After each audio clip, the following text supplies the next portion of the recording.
Welcome back to another technical deep dive here in the debug zone.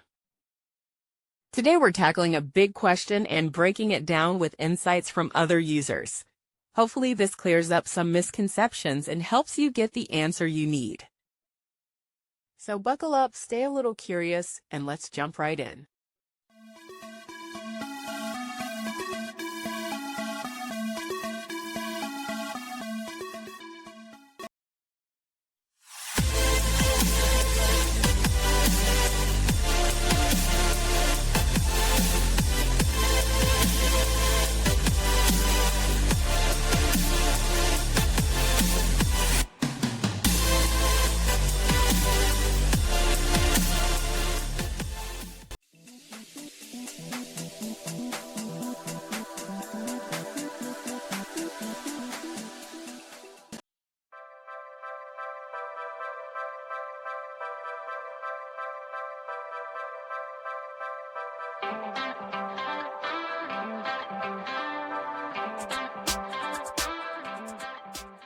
And that's a wrap.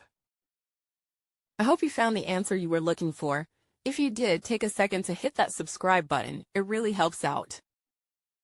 And let me know in the comments which solution worked best for you. See you next time in the debug zone.